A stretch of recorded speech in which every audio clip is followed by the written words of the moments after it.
नमस्कार मित्रांनो, मी आहे डॉक्टर अतुल आणि आज आहे आपल्या धूम्रपानाचे दुष्परिणाम या सिरीजचा पहिला दिवस. तर धूम्रपान म्हणजेच सिगारेट ओढणं किंवा बिडी ओढणं हे फक्त फुफ्फुसाला म्हणजेच लंग्सला इजा नाही करत, तर ते सर्वप्रथम इजा करतं आपल्या ओरल कॅव्हिटी म्हणजेच तोंडाला. सिगारेटमधील कार्सिनोजन्स म्हणजेच कॅन्सर करणारे घटक हे तोंडातल्या म्युकोजावरती सतत परिणाम करत असतात आणि त्याची सुरुवात होते ल्युकोप्लाकिया या छोट्याशा पांढऱ्या चट्ट्याने. हा पांढरा चट्टा म्हणजेच ल्युकोप्लाकिया हा वेदनारहित म्हणजेच पेनलेस असतो आणि दुखत नाही, त्यामुळे बरेचसे लोक याकडे दुर्लक्ष करतात. पण लक्षात ठेवा, हा प्री कॅन्सरस बदल आहे, म्हणजेच याचे रूपांतर पुढे जाऊन तोंडाच्या कॅन्सरमध्ये होऊ शकते. हळूहळू तोंडातील पेशींमध्ये डिस्प्लाजिया वाढतो, म्हणजेच त्या पेशींचे ॲबनॉर्मल बदल होतात आणि त्याचे पुढे ओरल स्क्वॅमस सेल कार्सिनोमा म्हणून एका कॅन्सरमध्ये बदल होतो.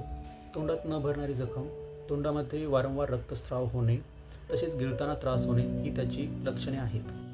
सिगारेट आणि दारू हे एकत्र घेतल्यास याचा धोका अनेक पटींनी वाढतो. याला सिनर्जिस्टिक इफेक्ट असे म्हणतात. त्यामुळे लक्षात ठेवा, तोंडातील छोटासा पांढरा चट्टा हा उद्याचा कॅन्सर असू शकतो. त्यामुळे धूम्रपान आजच सोडा, कारण कॅन्सर अचानक होत नाही, तर तो हळूहळू तयार होतो. अशाच वैद्यकीय माहितीसाठी फॉलो करा पॅथो मराठी.